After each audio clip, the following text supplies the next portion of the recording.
Daily taste the daily. Bengal Dangal దగ్గర పడుతోందా? ఏడాది జరిగే ఎన్నికలు కమలం పార్టీకి అనుకూలంగా మారుతున్నాయా? సీఎం మమతకు షాక్ ఇచ్చేందుకు బెంగాల్లో కొత్త పార్టీలు ఇప్పటి నుంచే కసరత్తు చేస్తున్నాయా? మరోవైపు ఎంఐఎం పార్టీ కూడా చక్రం తిప్పేందుకు రెడీ అవుతోందా? అయితే ఈసారి బెంగాల్లో కాషాయ జెండా ఎగరడం ఖాయమనే చర్చ జరుగుతోందా?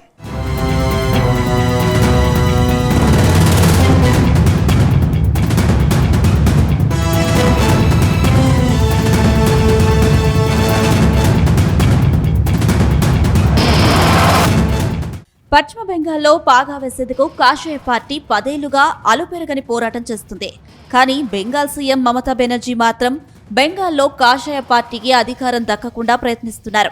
ఈ ఏడాదిలో బెంగాల్ ఎలక్షన్ ఉండడంతో బెంగాల్ రాజకీయం మరోసారి హీటెక్కింది. ప్రస్తుతం బెంగాల్ పరిణామాలు చూస్తుంటే బీజేపీకి అనుకూలంగా మారిపోతున్నాయన్న చర్చ జరుగుతుంది. ఇప్పుడు బెంగాల్లో కొత్త శక్తులు పుట్టుకు వస్తున్నాయి. దాంతో అధికార పార్టీ ఓట్ బ్యాంక్ చీలిక ఖాయంగా కనిపిస్తుంది. ఆ చీలిక బీజేపీకి మేలు చేస్తుందన్న అభిప్రాయం వినిపిస్తుంది.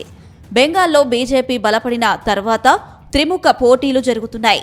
లెఫ్ట్ క్రమంగా బలహీనపడిన కాంగ్రెస్తో గెలిచి గణనీయమైన ఓట్లను చీలుస్తుంది. ఈసారి కూడా అదే జరగనుందే.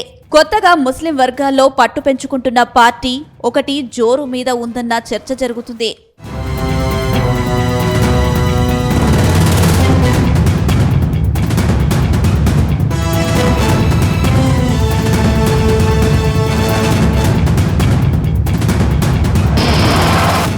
ఏడాది జరిగే ఎన్నికల్లో బెంగాల్లో జనతా యూనియన్ పార్టీ కీలక పాత్ర పోషించబోతుందనే చర్చ జరుగుతుంది. బెంగాల్లో 30% వరకు ఉన్న ముస్లిం వర్గాల్లో క్రమంగా పట్టు పెంచుకుంటున్న జనతా యూనియన్ పార్టీని హుమాయున్ కబీర్ అనే నేత స్థాపించాడు. ఇప్పుడు పార్టీ క్రమంగా ముస్లింలలో పట్టు పెంచుకుంటోంది. ఈ 180 స్థానాలలో పోటీ చేస్తామని ప్రకటించింది. దీనికి తోడు కాంగ్రెస్ వామపక్ష కూటమి కూడా పుంజుకోవడానికి ప్రయత్నిస్తుండటంతో ఓట్లు చీలిపోయే అవకాశం ఉందనే టాక్ వినిపిస్తుంది. ఇది ప్రధానంగా అధికార తృణమూల్ కాంగ్రెస్ ఓటు బ్యాంకును దెబ్బతీసే అవకాశం ఉందని రాజకీయ వర్గాలు అభిప్రాయపడుతున్నారు. ఇప్పటి వరకు బెంగాల్ ముస్లింలంతా ఏకపక్షంగా తృణమూల్కే మద్దతిస్తున్నారు. కానీ వచ్చే ఎన్నికల్లో మాత్రం సీన్ రివర్స్ అయ్యే అవకాశాలు ఎక్కువే అన్న చర్చ జరుగుతుంది.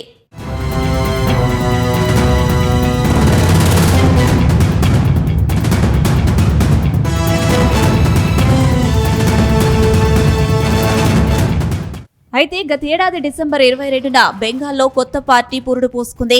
టీఎంసీ నుంచి సస్పెండ్ అయిన హుమాయున్ కబీర్ సింగ్ అనే ఎమ్మెల్యే కొత్త పార్టీని ఏర్పాటు చేశాడు. వచ్చే ఎన్నికల్లో టీఎంసీని అధికారానికి దూరం చేసేందుకు ఎంఐఎం పార్టీతో పొత్తుకు ప్రయత్నాలు మొదలుపెట్టారు.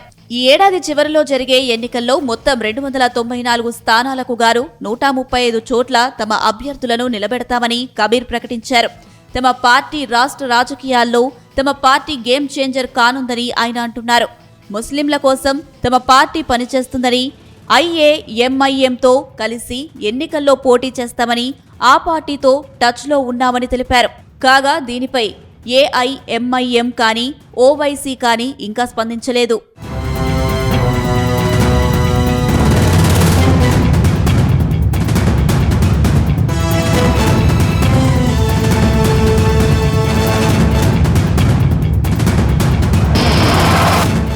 ప్రస్తుతం బెంగాల్ జనాభాలో సుమారు 30% ఉన్న ముస్లిం ఓటర్లు దాదాపు 100 అసెంబ్లీ స్థానాల్లో గెలుపోటములను శాసించే స్థితిలో ఉన్నారు. ఈ నియోజకవర్గాలపై కొత్త పార్టీలు దృష్టి సారించాయి. వీటిలో ప్రస్తుతం అత్యధికంగా తృణమూల్కే లభిస్తున్నాయి. కొత్తగా వచ్చిన పార్టీ హుమాయున్ కబీర్ నేతృత్వంలోని జేఎన్పీ, అబ్బాస్ సిద్దికీకి చెందిన ఇండియన్ సెక్యులర్ ఫ్రంట్, అసాదుద్దీన్ ఓవైసీకి చెందిన ఎంఐఎం కూడా ఈ నియోజకవర్గాలపై దృష్టి పెట్టాయి. పైగా పొత్తులు పెట్టుకుని పోటీకి సిద్ధమవుతున్నాయి. అదే జరిగితే తృణమూల్ కాంగ్రెస్ కు ఓట్ల కన్నా సీట్లు ఎక్కువగా కోత పడతాయి. మరోవైపు రాష్ట్రంలో బలంగా వేళ్లూనుకోవాలని బీజేపీ పట్టుదలగా ఉంది. 2021 ఎన్నికల్లో గతంలో ఎన్నడూ లేనంత బలీయమైన శక్తిగా బీజేపీ నిలిచింది. అయితే ప్రతికూలతలు ఉన్నప్పటికీ 2021 ఎన్నికల్లో 3/2 మెజారిటీతో తృణమూల్ గెలిచింది.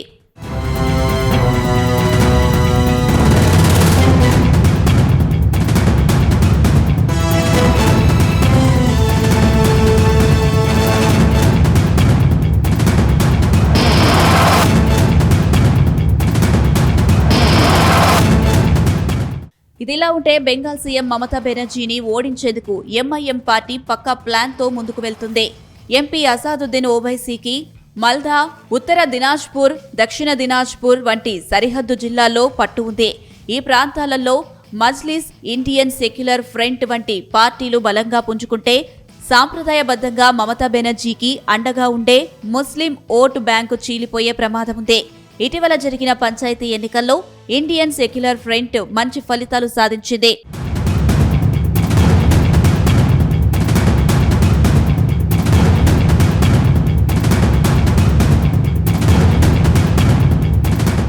ఓట్లు ఇలా బహుముఖంగా చీలిపోవడం వల్ల భారతీయ జనతా పార్టీ లాభపడడం ఖాయమని చర్చ జరుగుతుంది.